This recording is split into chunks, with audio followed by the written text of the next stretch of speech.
نکالتے ہیں، کچھ علماء کے کلام میں نکالتے ہیں، کچھ قرآن میں، کہ اللہ ہے اور مثال کس چیز کی دے رہا ہے؟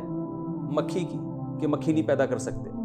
تو قرآن نے اس کا جواب دیا کہ مکھی تو دور کی بات، اللہ مچھر کی مثال بیان کرنے سے بھی حیا نہیں کرتا.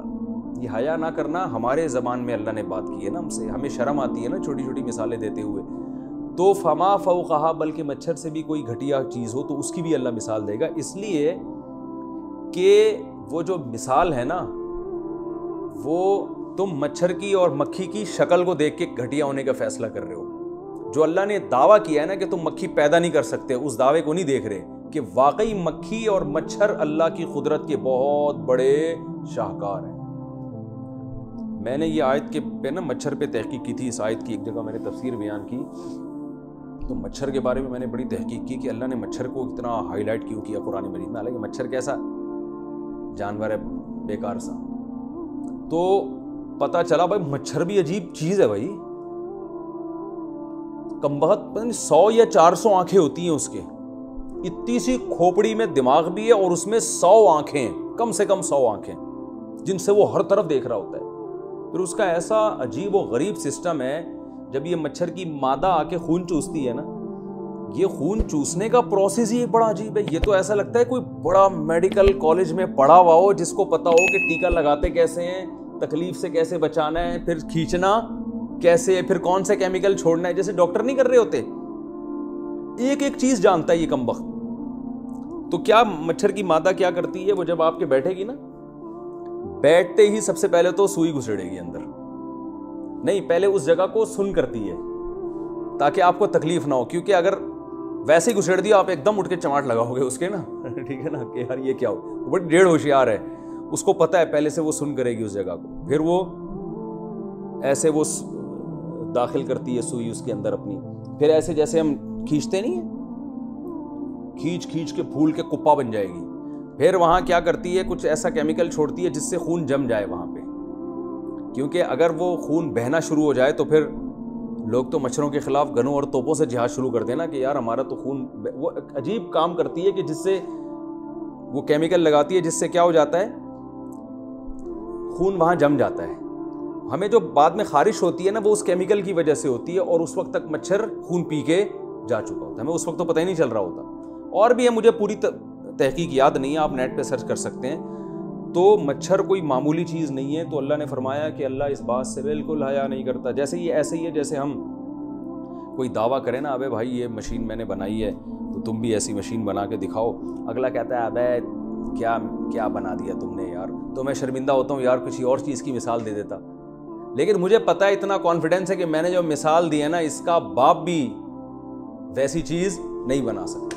تو میں شرمندہ نہیں ہوں گا، بلکہ میں کہوں گا بھائی میں نے جو چیلنج کے لیے اپنی پروڈکٹ آپ کے سامنے پیش کی ہے، میں اس پہ ذرہ برابر بھی شرمندہ نہیں ہوں. تو بالکل یہی انداز کس کا ہے، قرآن مجید کا، کہ ہم نے جو مکھی کی مثال دی ہے، مکھی دور کی بات، اللہ کہتے ہیں مکھی کو اور چھوٹا کر لو، مچھر پہ آ جاؤ، ٹھیک ہے نا. تو مچھر کی مثال دیتے ہیں، تم مچھر بنا کے دکھا دو. تو یہ نہیں تم سے بن سکتا، اور اللہ اس سے شرمندہ نہیں ہے. اپنی جو اللہ نے مثال دی تھی نا مکھی کی، اللہ اس میں شرمندہ نہیں ہے، کیونکہ تم بنا نہیں سکتے. بہت یعنی پیچیدگی ہیں اس میں. اگر بنائے گے تو کلوننگ کے ذریعے نا، وہی اسی کے سیل لے کے، وہ تو پہلے سے ایک بنی بنائی چیز ہے، اسی کو گرو کیا جا رہا ہے. تو خود سے نہیں بنا سکتے تم. بولیں فرمایا کہ فَيَقُولُونَ فَأَمَّا الَّذِينَ آمَنُوا، ہاں جب اللہ یہ مثالیں دیتا ہے تو جو ایمان والے لوگ ہیں، فَيَعْلَمُونَ أَنَّهُ الْحَقُّ مِن رَبِّهِمْ، وہ جانتے ہیں کہ یہ مثال حق ہے، یعنی بالکل ٹو دا حق. مثال کا مطلب ہوتا ہے جو دعویٰ ہے بالکل اس کے عین مطابق، بالکل اس کے عین مطابق ہے اپنے رب کی طرف سے. وَأَمَّا الَّذِينَ كَفَرُوا، جو کافر ہیں، فَيَقُولُونَ، وہ کہتے ہیں ماذا اراد اللہ بہذا مثلا، کیا اللہ ارادہ کر رہا ہے ان چیزوں کو بطور مثال پیش کر. پتہ نہیں جیسے گھننے بن کے نہیں لوگ کہتے یہ کیا مکھی مچھر کی مثال ہے. ایک طرف کہتے ہیں اللہ کا کلام ہے، اللہ عرش پر ہے، ساتھ ہے، کیا مکھی مچھر کی مثالیں دے رہا ہے اللہ تعالیٰ. مثالیں دے سورج چاند کی تو سمجھ میں آتا ہے. تو اللہ فرماتے ہیں کافر ایسے توہین کرتے ہیں. فرمایا یضل بہ کثیرا، اللہ ان مثالوں کے ذریعے بہت سو کو مزید گمراہ کر دیتا ہے. یعنی وہ اور دین سے دور ہو گئے نا کافر، یہ مثالیں سن کے بجائے قریب آنے کے کیا ہو گئے، دور ہو گئے. تو اللہ نے ان کو گمراہ کر دیا. تو اللہ گمراہ زبردستی نہیں کرتا, کسی کی اپنی حرکتوں کی وجہ سے کرتا ہے, کیونکہ وہ اس پر صحیح طرح سے سوچنے کے لیے تیار, پازیٹیو وے میں سوچنے کے لیے تیار ہی نہیں ہے, اس لیے اللہ ان کو گمراہ کر دیتا ہے. تو اس میں ہم گمراہی کی نسبت اللہ کی طرف کا مطلب یہ نہیں کہ اللہ ظالم ہے, بلکہ اور اس سے ہمیں یہ بھی پتہ چلتا ہے کہ بعض چیزیں ایسی ہوتی ہیں جو ہوتی ہدایت کی ہیں, مگر آپ اپنی نیگیٹو سوچ کی وجہ سے ان چیزوں سے ہدایت حاصل کرنے کے بجائے اور گمراہی میں چلے جاتے ہیں, تو وہ آپ کا اپنا قصور ہوتا ہے. بعض تقریریں ایسی ہوتی ہیں علماء کی جس میں ہدایت بھری ہوئی ہوتی ہے, اس سے لوگوں کو توبہ کی توفیق مل رہی ہوتی ہے, لیکن آپ ان کی وجہ سے بجائے سیدھے راستے پہ آنے کے دور. ابھی مولانا طارق مل صاحب کا بیان نہیں ہوتا جس میں رو رو کے دعائیں مانگی تھی انہوں نے, وبا کے ختم, کتنے لوگوں کے دل پگھل گئے اس سے, اللہ کا خوف. ایک ایتھیسٹ کو میں نے دیکھا مذاق اڑا رہا ہے, کہہ رہے یہ دیکھو ناٹک کر رہے ہیں, ناٹک کر رہے ہیں. بھائی ناٹک ایسے نہیں ہوتا, تو آپ کو تو آپ کا دل پگھل جانا چاہیے تھا. دیکھو یار جو اللہ کا خوف رکھنے والوں کی یہ کنڈیشن ہوتی ہے.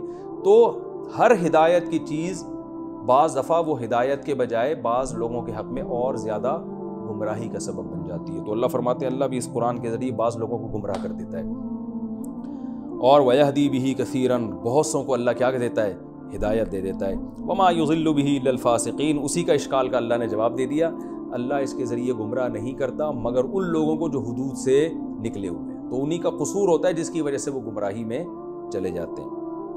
الَّذِينَ يَنقُضُونَ عَهْدَ اللَّهِ مِن بَعْدِ مِيثَاقِهِ, فرمائے یہ گمراہ وہ لوگ ہیں جو اللہ سے مضبوط عہد کے بعد بھی اس عہد کو توڑ دیتے ہیں.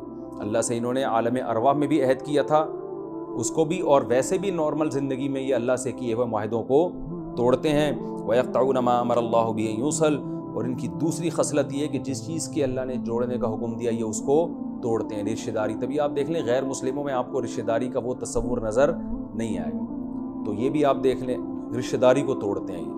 ویسے تھینک یو بہت چلتا ہے ان کے یہاں. اور زمین میں فساد مچاتے ہیں, تو یہ زمین میں رشتہ داری توڑنا ہی زمین میں فساد ہے.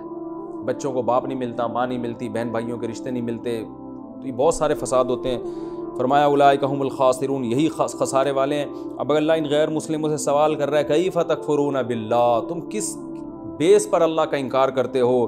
وکنتم امواتا, اتنی بڑی دلیل خدا کے وجود کی ہے کہ تم مردہ تھے اور اس نے تمہیں زندگی دی. تو ایک بے جان چیز خود سے پیدا نہیں ہو سکتی, ایک حیات والی چیز, حیات کو تو آج تک ڈاکٹر ڈیفائن نہیں کر سکیں یہ حیات ہے کیا, اتنی پیچیدہ چیز ہے زندگی.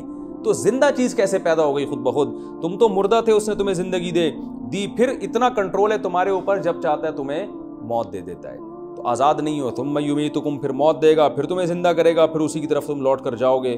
اور وہی وہ ذات ہے جس نے زمین میں جو کچھ ہے تمہارے لیے پیدا کیا. تم زمین کو مسخر کر کے بیٹھے ہوئے, تو اللہ نے اس کو مسخر کیا تمہارے لیے. پھر وہ آسمان کی طرف متوجہ ہوا, اس نے 7 آسمان بنا دی, اور ہر چیز پر علم رکھنے والا ہے, ہر چیز کا علم ہے اس کو. تو تم اس ذات کا انکار کیسے کرتے ہو. اللہ تعالیٰ سمجھنے کی, عمل کی توفیق عطا فرمائے.